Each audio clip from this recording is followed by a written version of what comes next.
Hello and welcome to The Hero Spouse. I'm Kendra Ruth, here to answer one of your questions about marriage and midlife crisis. Today we have Snoopy, a male left behind and forward-moving spouse. He has a date of marriage of 2006, a bomb drop date of August 15th, 2023. His wife is still at home and she's a low-energy wallower. He says, "My wife said she loves me, but she can't be around me. She wants me to move out. Too much anxiety? Why do they run? She recently said she took a nap on the couch last week, and when she woke, everything was fine. She was married, she had kids, she had her home, all was good. But shortly after, those thoughts left, and feelings of fear, escape, avoid, anxiety, they all returned. Is there no way to help her at all? My position sucks, but hers even sounds worse." Snoopy. One of the things I am really glad about here is that it sounds like you have a lot of empathy for her.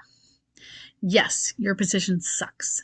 And yes, hers is worse. And yes, you're recognizing this anxiety. Is that because you're seeing it, or has she referenced it and you're seeing it that way? Because I talk about anxiety, but it is not the first thing that people go to when describing midlife crisis. I talk about it because it's there, we get anxious, and because my husband has an anxiety disorder. He had it before I met him, so that probably was contributing to having a midlife crisis because it made him susceptible.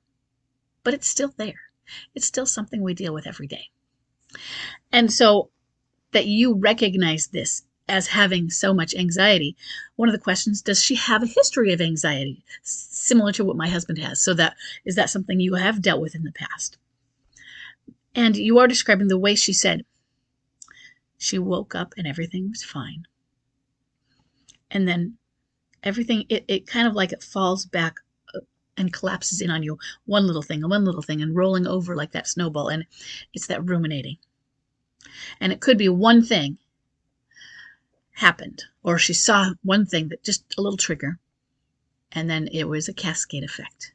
In that moment, I don't mean for her real MLC trigger. Just in that moment, what caused her to go from everything is fine, I have a great life, I have a good husband, I have great kids, I have a home, everything is going well. Sometimes that idea can be it, because yet I'm not happy.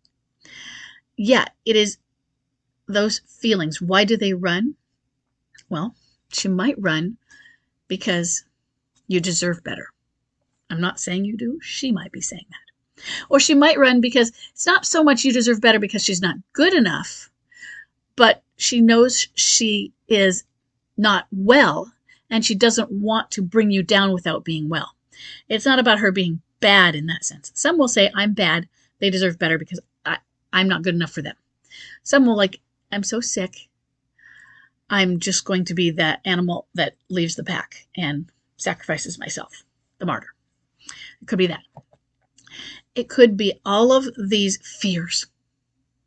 The fears of those things, but also the fears of not being good enough, the fears of not being in the right world. Maybe she crossed over from one world to another, such as wrong side of the tracks. Maybe she doesn't feel she deserves where she's at, or maybe it's the opposite. So some of them, they reach this great height and I'm like, I climbed the wrong ladder, or how did I get here? How did I get here? That the poor kid from the wrong side of the tracks, and I'm over here with all these guys. Or I haven't made it far enough. What's wrong with me? Life isn't where I thought it would be, even though, yeah, sure, I've got kids and I have a great husband and we have a house. But the life I wanted, I wanted the house and the kids and the husband, but I wanted that career. Or my painting didn't take off. I wanted it. Or I thought I'd be in a different place in my own personal potentials. And I don't know who I am anymore. Or my dad died. And we all stood there. I was holding the kid's hand, holding my husband's hand at the graveside service. And it just washed over me. My dad is gone. And look what he did with his life. And look what he didn't do with his life. And now he's gone. And it hit me. He can't get that back. And I don't want to be there. And I'm supposed to have everything right, but it's not. And then there's that anxiety. Anxiety is this trigger of constant fight or flight being activated.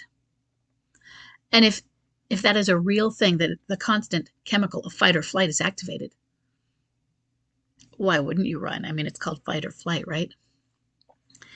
And why wouldn't you be scared? Sometimes you're scared if you recognize something's wrong. Why am I always activated like this? Sometimes you're just scared of what it is, or the unknown.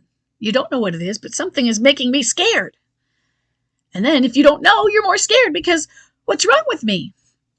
It can be, for those who recognize it, like watching yourself go insane. And wouldn't that create more anxiety in you? So you want to run to protect the others. What if I hurt them? Or what if I bring them down? What if I hurt them emotionally? What if I'm just not there? They would be so much, it'd be so much easier if I weren't here, if things are calmer. And I will admit to you, my house is chaos. I've got 5 kids. And often it feels like the chaos gets worse when Chuck gets home and the kids are here, because he has got the anxiety. And everything feels worse. I don't know if they behave worse or if there's more chaos, but it sure feels that way sometimes. And yet I know it wouldn't be easier if he weren't here. He's the breadwinner, you know. I mean, we have needs that we balance each other with. And so the imagined everything will be better without me isn't true. And so she stays. So how do you help her? Because you say, is there no way to help her? The way you help her is by, I think, what you know, kind of, because you say, is there no way? Is by letting her do it. Now, there are times that you can make suggestions, but if she doesn't follow through, if she denies them, or if she's, yeah, but I don't really want to do that. Like, maybe we should see a counselor, or maybe we should see a doctor. In this case, if it's anxiety, we can talk about it as being a medical rather than behavioral. Both would be helpful, but your medical professional can help. Chuck has a prescription from his doctor, not a counselor. So looking at it as a medical problem might or might not have less resistance. But here's the thing. When she says, no, I'm not going to do that, that's where you say, okay. You don't get to change that part of it. You don't get to march her in to like you would your 3-year-old to the doctor. But here's how you help her. Honey, I've got this. Honey, I know you need a little break right now. And I don't mean tonight. I mean for the next 6 weeks. I mean in a global way. Figure out how you can get this. How you can, honey, I've got this, her. And yeah, I know a midlife crisis lasts longer than that.